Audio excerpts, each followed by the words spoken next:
Okay, welcome everybody to this discussion, which is the next in our installment of the UMAC Origins series.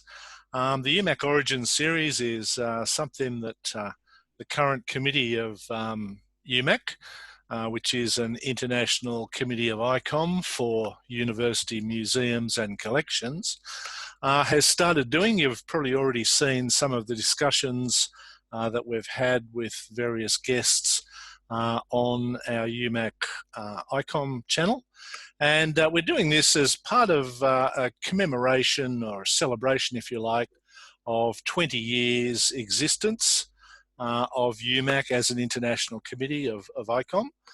And it's a way of perhaps recording some of the ideas and reflections of some of the important people who have been involved with UMAC for a while, have a long history with UMAC. Now, with all the other ones in the series so far, they've been introduced by our high-octane president, Marta Lourenco. We're giving Marta a couple of sessions off at the moment. So my name is Andrew Simpson, and I am one of UMAC's current vice-chairs, if you like. And today we have the great pleasure of talking with a very good friend and colleague of ours, someone who is well known to many in the UMAC community, from Finland, Panu Nykänen. Panu has been around UMAC for a long time. He was there right at the very beginning. And Panu is actually one of the very few people who has actually put together some historical reflections which have been published in our University Museums and Collections Journal. It's a great pleasure to have you with us today, Panu. And you have an interesting background with your career in Finland. I know, for example, that you are currently, I believe, the Secretary General of the Finnish Academy of Technical Sciences. And I know you've also been a professor at the Helsinki University of Technology.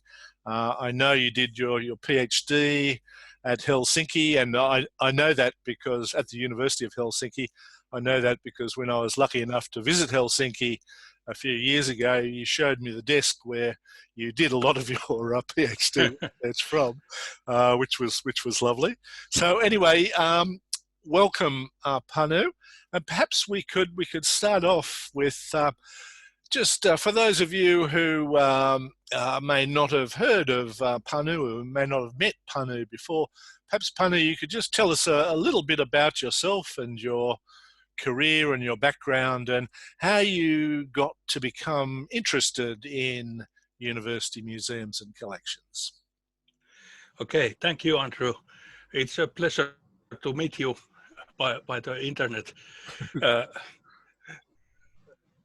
It has been such a long time since UMAC was founded and started its operations. It's 20 years ago, and it's an age to be remembered. I had to check out my old memoirs, what I have written and what kind of lectures I have given about the university museum stuff during the early years. Myself, I am, as a basic education, I am an archaeologist. So I started as a museum professional at the National Museum of Finland, and I work as a field archaeologist for 7 years or something like that.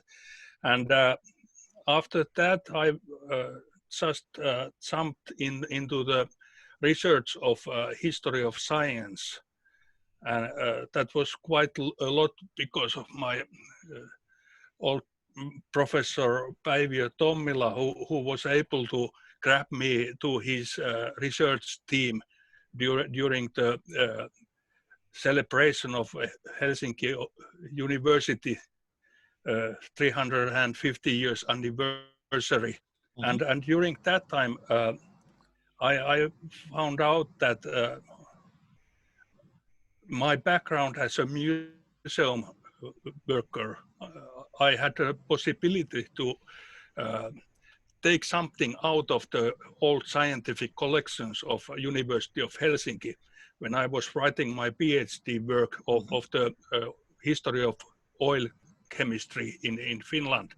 Uh-huh. And this is practically how I came to be part of the engineering profession in Finland.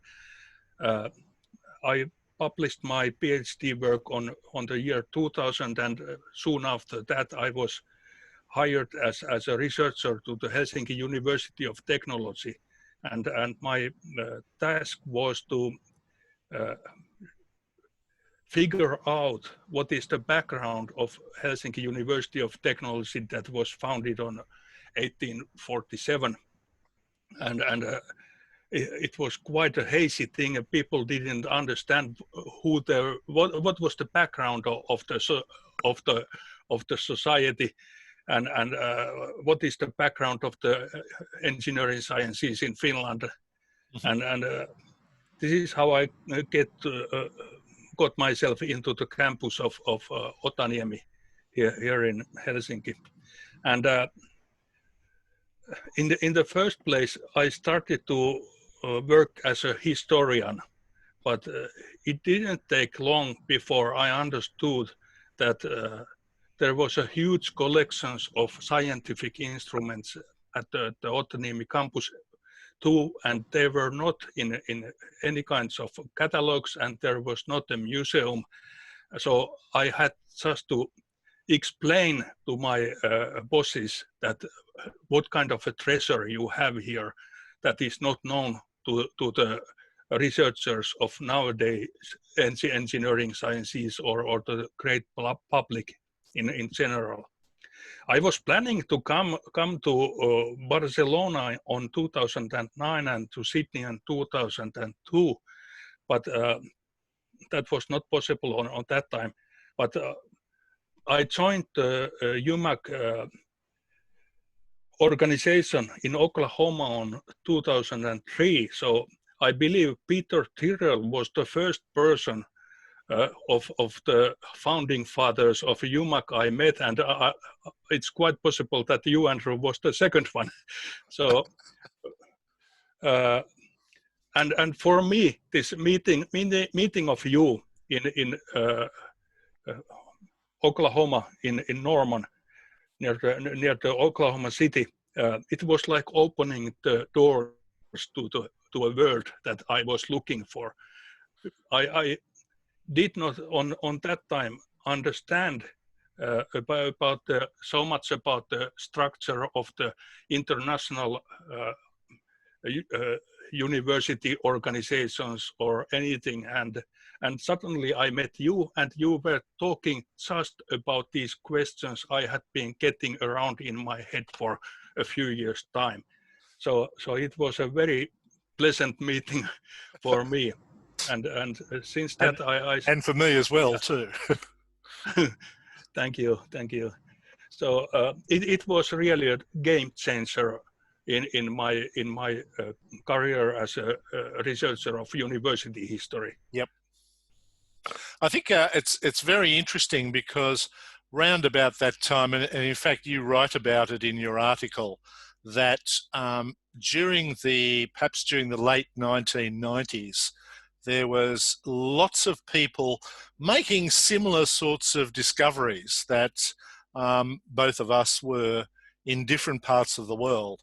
The fact that there were historical collections hidden away in the basements of universities, they weren't being cared for, and they could potentially be such a great resource, not just for teaching, but also for the popularization of science.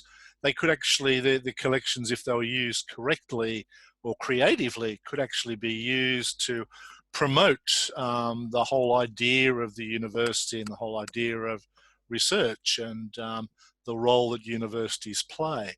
I think I remember also you wrote in your article some very interesting observations about some of the early meetings that happened. And can you tell us, was there any sort of the thing that was a real game changer in Australia, as you know, as we've discussed, was the National Survey of University Collections and Museums. Was there anything similar happening in Finland round about in those early days when you were doing your PhD? Not really during the 1990s. You have exactly right with this your idea of the using of the university collections into education. For me, at the Helsinki University of Technology, the main idea I was trying to get through in the administration of the university was that how can you teach engineering if you do not have objects to show to the students, and it was something really important for me on that time. But I believe that the idea of the international organization was founded in about 3 places on the same time during the 1990s. That happened in Australia and on the British world, and then in Holland, where Stephen de Klerk was working very heavily to get the collections of the Dutch universities to be rescued, and then in Scandinavian countries, where at the University of Helsinki, Kati Heinämies was salvaging the collections of University of Helsinki, and Ingmari Munktel was working with good results at the Museum of Gustavianum in Uppsala.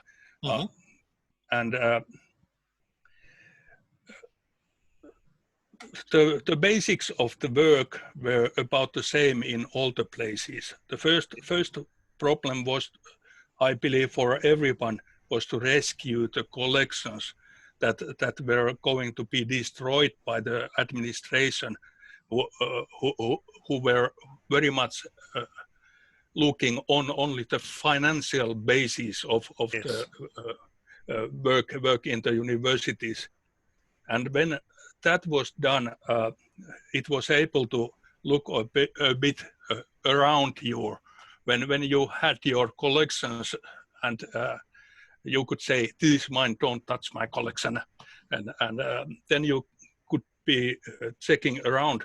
And in Finland, this is a very small country.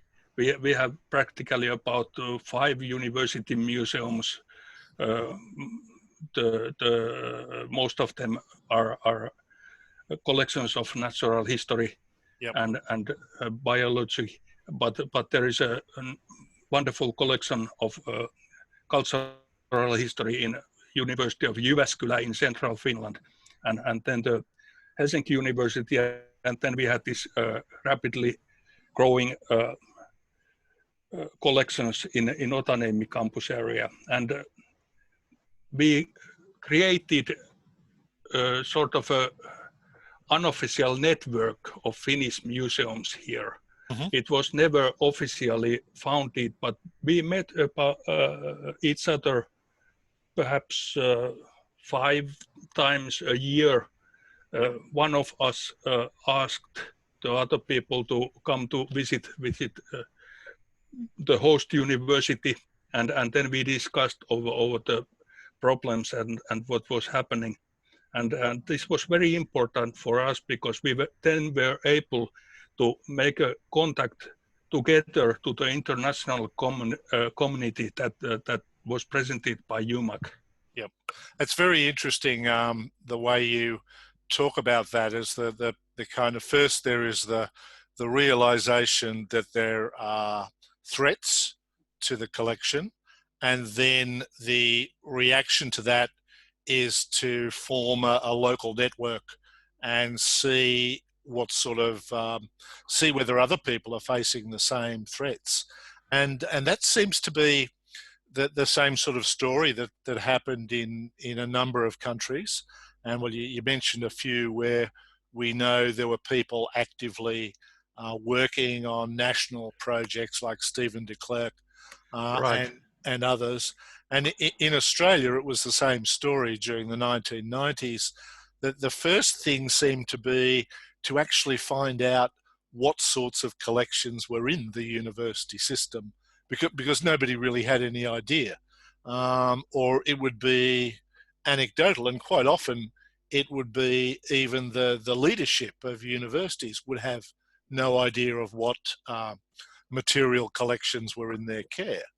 Exactly. And that in itself is a threat when you have a leadership who aren't interested or are unaware of the good things that can be done with that collection.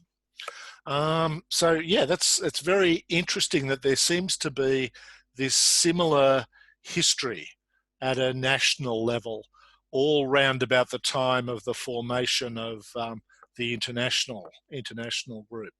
Now, yeah, I think, but I remember in one of your writing about the history, you spoke about there was an international role around this question being played by, I think it was the International Scientific Instruments Committee at one stage. Yeah. Yeah. So Yeah, they were right. fairly important in sort of linking up different countries with each other in this initial phase before UMAC was actually formed. Yeah, it's really important to understand that this work in the university museums is interdisciplinary. So you have to jump boldly over the borders between the sciences and different kind of approaches to the university history.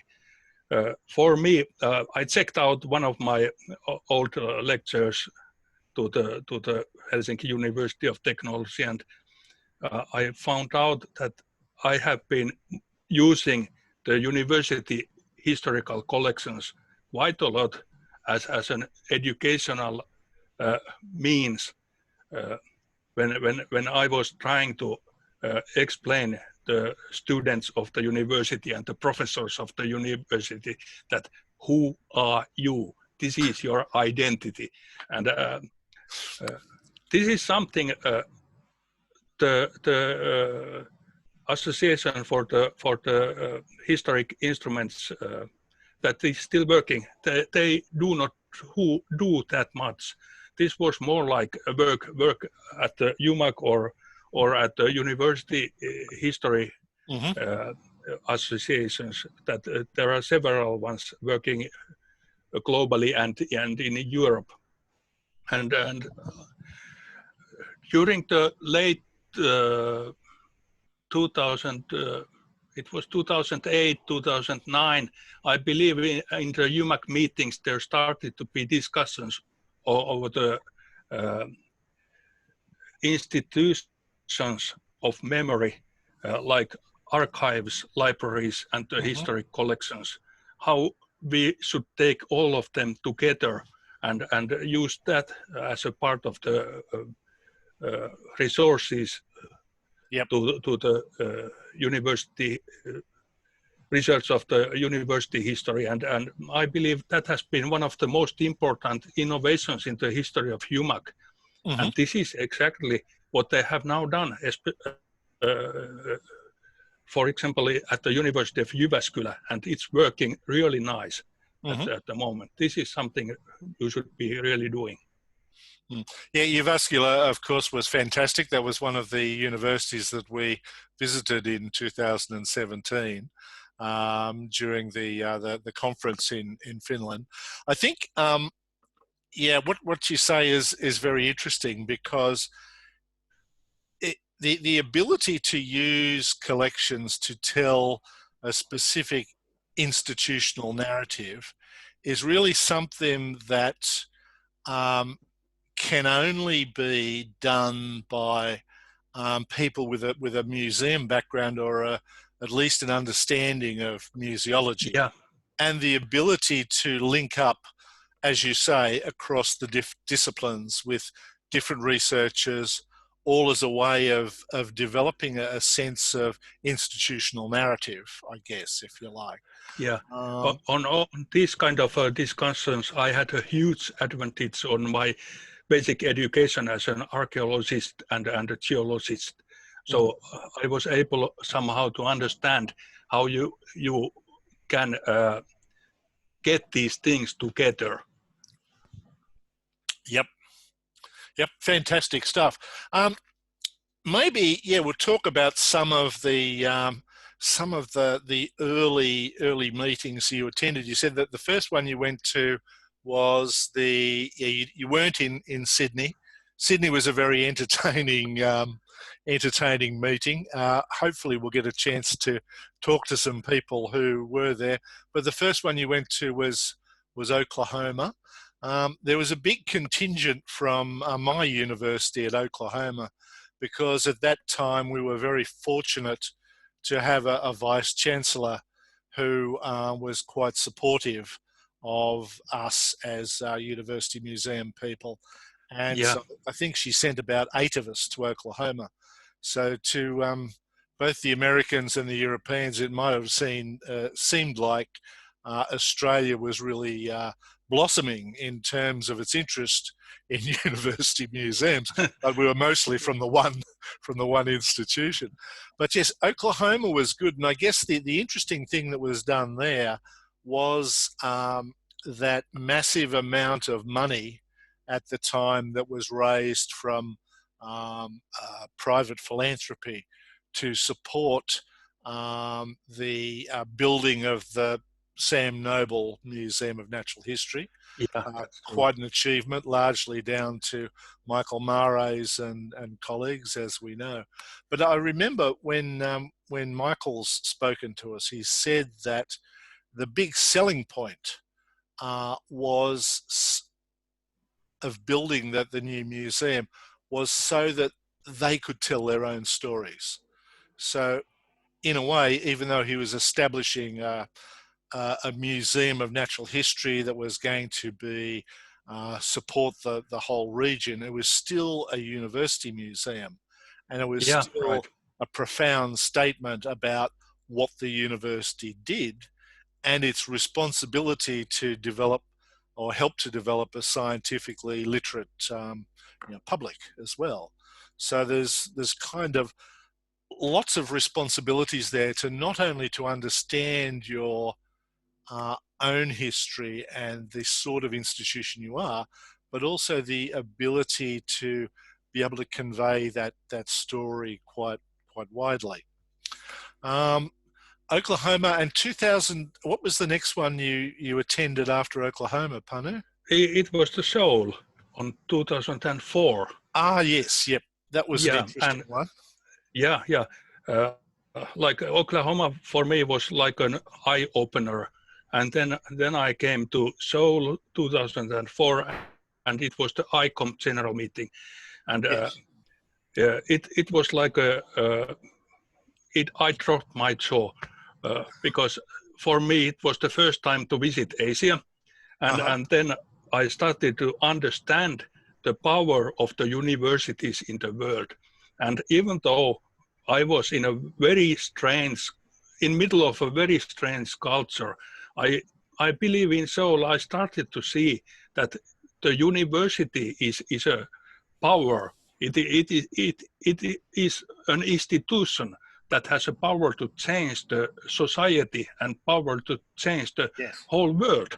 And I started to see that even though all the universities, they are different and they are based on different cultures, we have far more things that takes us together than things that separates us. And after that, I became really a keen supporter of the university ideology. That was very important for me.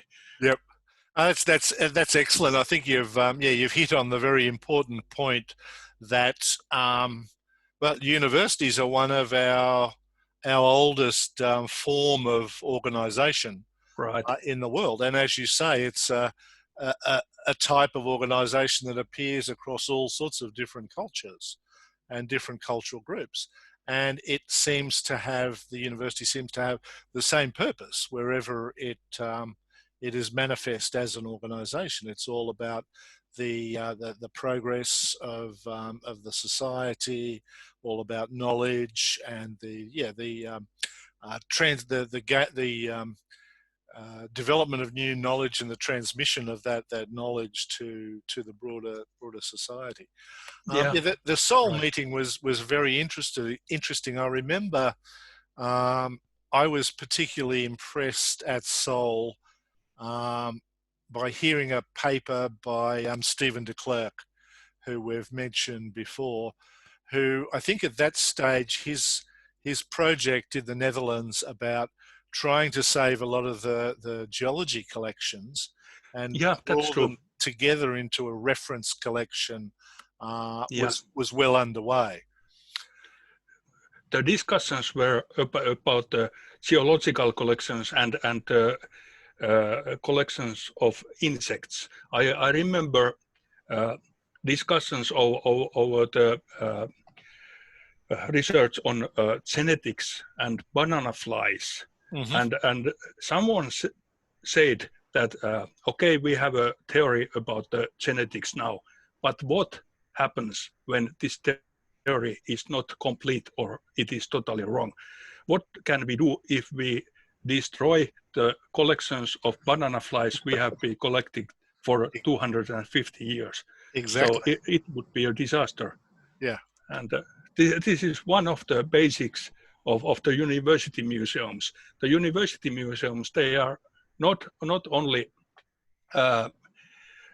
for showing fancy instruments, but they are really important keepers of data. Yes.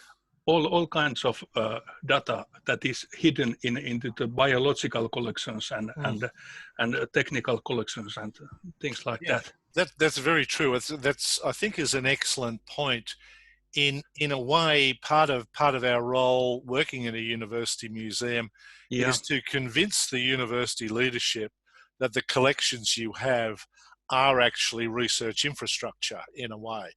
As you say, exactly. If you get rid of the collections, then how are you going to test new ideas and new theories? You can't, because we had the same problem here in Helsinki a bit later, around 2010, when our collections of 19th century iron industry specimens was in danger. And it took a while before we were able to explain to administrators that pieces of old iron, they are really important. Yes, yeah, exactly. No, that's terrific. I remember also when you were writing in your article, you said a little bit about at the time of the formation of UMAC, there was different discussions going on in ICOM, and I know you've discussed this with Peter Stanbury when you were out visiting Australia, that there were different views about whether the establishment of a new international committee such as UMAC should be supported. There were some people in favour, some people against. Do you want to sort of maybe reflect on what you learnt about that when you were putting your article together? It was a huge political discussion during the years of 1994 to 1999, before the UMAC was founded. And it's really difficult as a historian to get into the basics of these discussions, because they are quite a lot they have a personal nature. They are discussions between people, and quite often these discussions are not written down anywhere. So I had to rely quite a lot of the on the memory of Peter Stanbury, right. and I tried to read some old activists due to the internet and the emails, but it was a huge task to find out what really happened. Of course, it is always a question of money and power. Yep. So who has the right to use the name of the university museums? And on a situation where the university museums of the world, there were only structuring their own identity, they had to fight over the right to speak in front of the audience and in front of the university administrators. Yep. Yeah, that's a very, very interesting point, because I've seen things that have been written around the time of the formation of UMAC, that there's many people who felt that in a way a university museum was kind of like a second-class form of museology. Yeah, right. Not unlike your sort of mainstream or non-university museums. Yeah, there was that kind of a feeling there, and there was also a feeling then in some universities that, oh well, the museum is not really central core business of the university. It's just kind of like a warehouse where you keep your memories without sort of, thinking about how you could use exactly. it. Yeah. So there was this big need, I guess, with the establishment of UMAC to try and advocate more strongly both to the professional museum community and to the university community about the value of material collections.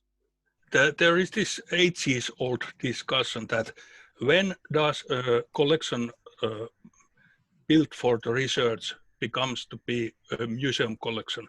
Peter Stanbury was working with this question when he wrote his work, The Cinderella Collections.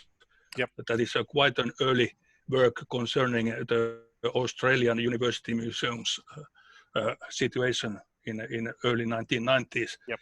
And that discussion still continues. Of course, in 1990s, on the beginning of this millennium, quite many professors first explained in the universities that these old collections belong to me. And yep. Then they were selling the items out and they were destroying them, and somebody had to explain to them that these are part of the heritage of the university. Yes. and the whole human society. Yep. And this is a huge question you described.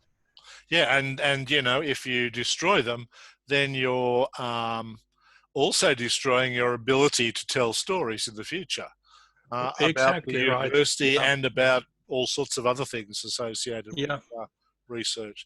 So yeah, that's very true and very interesting. And I think it's interesting that just hearing you reflect there too, Panu, that was a very important sort of motivation for establishing UMAC, to try and sort of counteract that kind of invisibility that university museums and collections seem to have in both the museum world and the university world.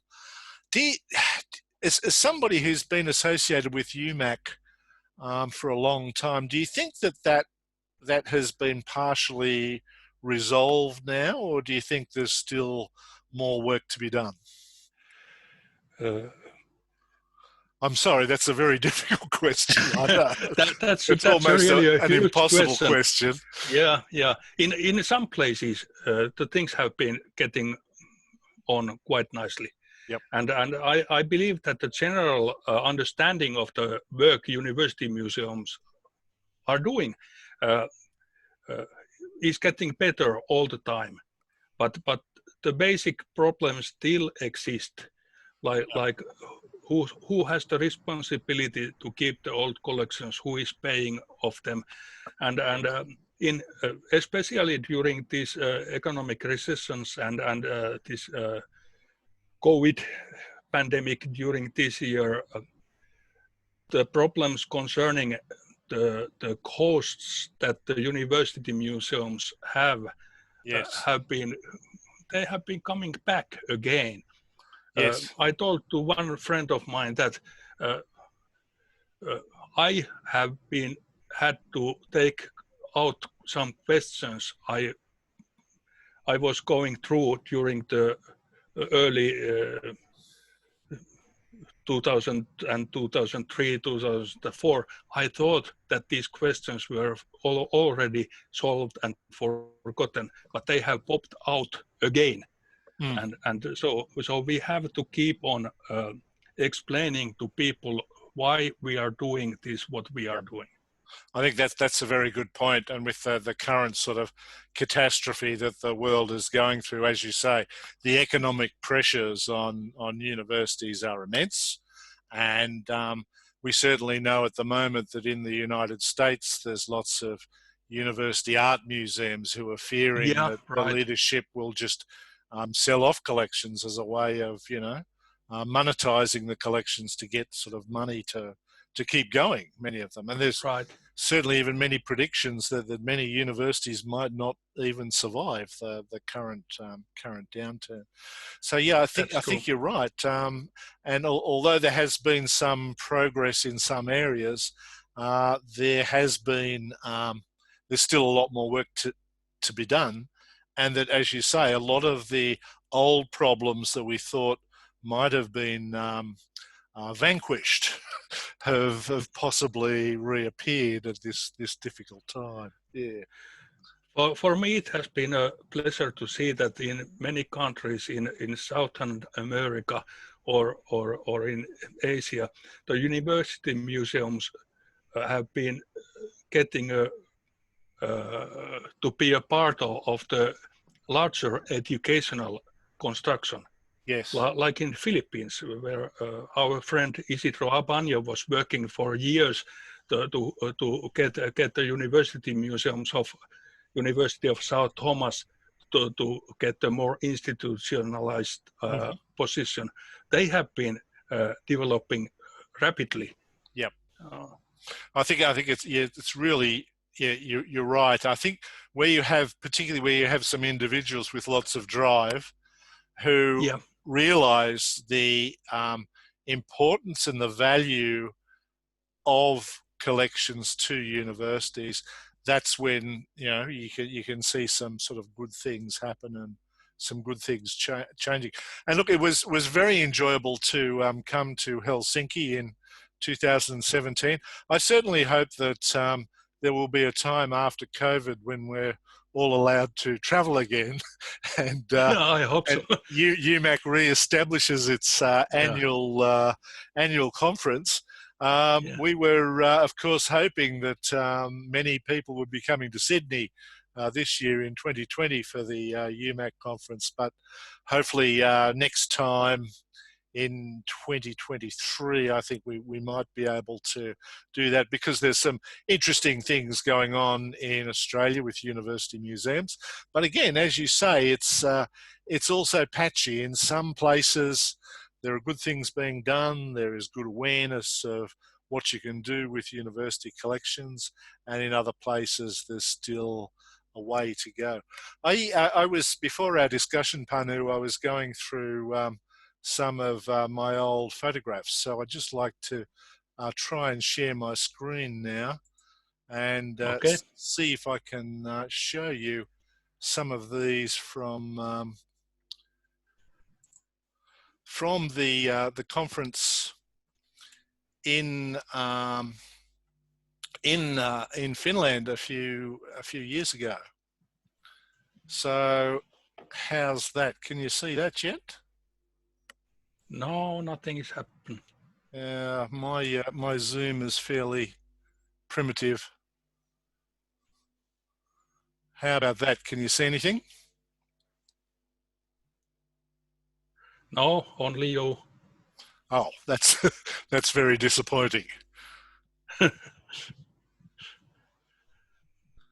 I might have to abandon that if this isn't going to work. I had a wonderful picture Okay. of the local organising It's really nice to see.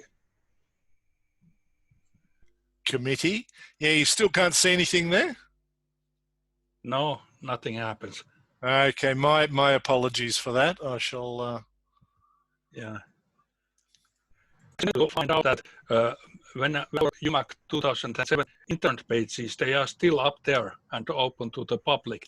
There has been about 20 people daily checking out. Now I can see. Oh, you can see it now, can you?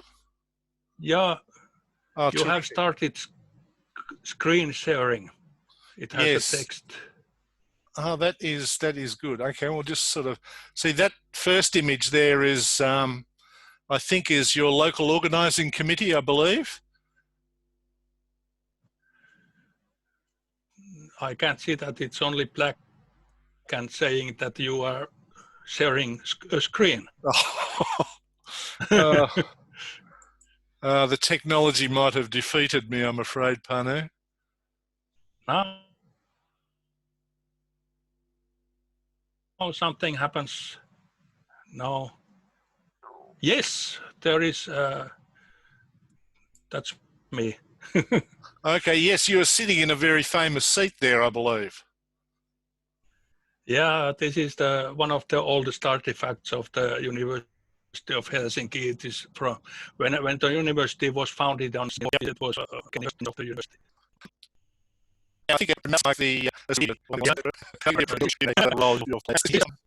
famous magnificent piece of from the building you wrote a bit of your piece. This is 445. Absolutely. That you guys have on get to from Hill. Yes, it was